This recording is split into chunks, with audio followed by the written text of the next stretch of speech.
Hello ಗೆಳೆಯರಿ, ನಮ್ಮ YouTube ಚಾನಲ್ಗೆ ತಮಗೆ ಆತ್ಮೀಯವಾದ ಸ್ವಾಗತ. ಇವತ್ತು ನಾವು ಸರ್ಕಾರದ ವಿವಿಧ ಇಲಾಖೆಗಳಲ್ಲಿ ಖಾಲಿ ಇರುವಂತಹ ಲಕ್ಷಾಂತರ ಹುದ್ದೆಗಳ ಸಂಬಂಧಿಸಿದಂತೆ ಒಂದು ವಿವರವನ್ನು ನೋಡೋಣ ಬನ್ನಿ.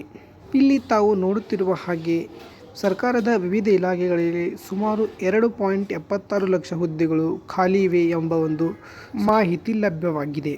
ಇದಕ್ಕೆ ಸಂಬಂಧಿಸಿದಂತೆ ಇನ್ನೂ ಹೆಚ್ಚಿನ ವಿವರವನ್ನು ನೋಡೋದಾದರೆ, ರಾಜ್ಯದ 43 ಇಲಾಖೆಗಳಲ್ಲಿ ಒಟ್ಟಾರೆ 2.76 ಲಕ್ಷ ಹುದ್ದೆಗಳು ಖಾಲಿ ಉಳಿದಿರುವುದಾಗಿ ಸರ್ಕಾರದ ಅಧಿಕೃತ ಮಾಹಿತಿಯಿಂದ ಗೊತ್ತಾಗಿದೆ.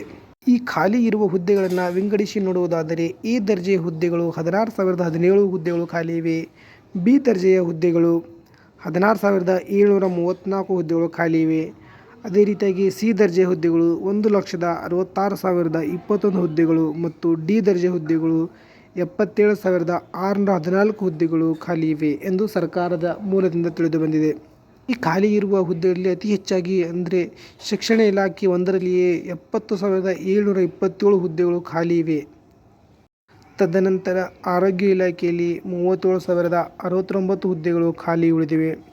ತದನಂತರ ಒಳಾಡಳಿತ ಇಲಾಖೆ ಅಂದರೆ ಪೊಲೀಸ್ ಇಲಾಖೆಯಲ್ಲಿ 26,168 ಹುದ್ದೆಗಳು ಮತ್ತು ಕಂದಾಯ ಇಲಾಖೆಗಳಲ್ಲಿ 11,145 ಹುದ್ದೆಗಳು ಖಾಲಿ ಇವೆ ಮತ್ತು ಗ್ರಾಮೀಣಾಭಿವೃದ್ಧಿ ಇಲಾಖೆಯಲ್ಲಿ 10,891 ಹುದ್ದೆಗಳು ಖಾಲಿ ಇವೆ ಎಂದು ತಿಳಿದು ಬಂದಿದೆ.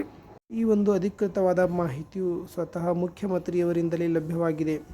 ಇಷ್ಟೊಂದು ಭಾರಿ ಪ್ರಮಾಣದಲ್ಲಿ ಹುದ್ದೆಗಳು ಖಾಲಿ ಇದ್ದರೂ ಸಹ ಪ್ರಸ್ತುತವಾಗಿ 4,673 ಹುದ್ದೆಗಳನ್ನು ಮಾತ್ರ ಭರ್ತಿ ಮಾಡಲು ಪ್ರಸ್ತಾವವನ್ನು ಸಲ್ಲಿಸಲಾಗಿದೆ. ಸರ್ಕಾರದ ವಿವಿಧ ಇಲಾಖೆಗಳಲ್ಲಿ ಲಕ್ಷಾಂತರ ಹುದ್ದೆಗಳು ಖಾಲಿ ಇರುವುದರಿಂದ 2025ನೇ ಸಾಲಿನಲ್ಲಿ ಭಾರೀ ಪ್ರಮಾಣದಲ್ಲಿ ನೇಮಕಾತಿ ನಡೆಯುವಂತಹ ಒಂದು ನಿರೀಕ್ಷೆ ಇದೆ.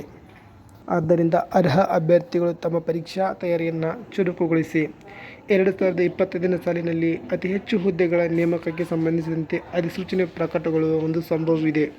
ಪೊಲೀಸ್ ಇಲಾಖೆಯಲ್ಲಂತೂ ಸಾವಿರಾರು ಹುದ್ದೆಗಳು ಖಾಲಿ ಉಳಿದಿದ್ದು, ಇಲಾಖೆಯು ಅಧಿಸೂಚನೆ ಹೊರಡಿಸಲು ತಯಾರಿ ನಡೆಸಿದೆ. ಇನ್ನು ಕೆಲವೇ ದಿನಗಳಲ್ಲಿ ಪೊಲೀಸ್ ಇಲಾಖೆಯಲ್ಲಿ ಸಾವಿರಾರು ಹುದ್ದೆಗಳಿಗೆ ಸಂಬಂಧಿಸಿದಂತೆ ನೇಮಕಾತಿ ಅಧಿಸೂಚನೆ ಪ್ರಕಟಗೊಳ್ಳಬಹುದು. ಆದ್ದರಿಂದ ಅರ್ಹ ಅಭ್ಯರ್ಥಿಗಳು ತಮ್ಮ ಪರೀಕ್ಷಾ ತಯಾರಿಯನ್ನು ಚುರುಕುಗೊಳಿಸಿ ಅಂತ ಹೇಳ್ತಾ ಈ ವಿಡಿಯೋವನ್ನು ಇಲ್ಲಿಗೆ ಮುಗಿಸ್ತಾ ಇದ್ದೀವಿ. ಧನ್ಯವಾದಗಳು.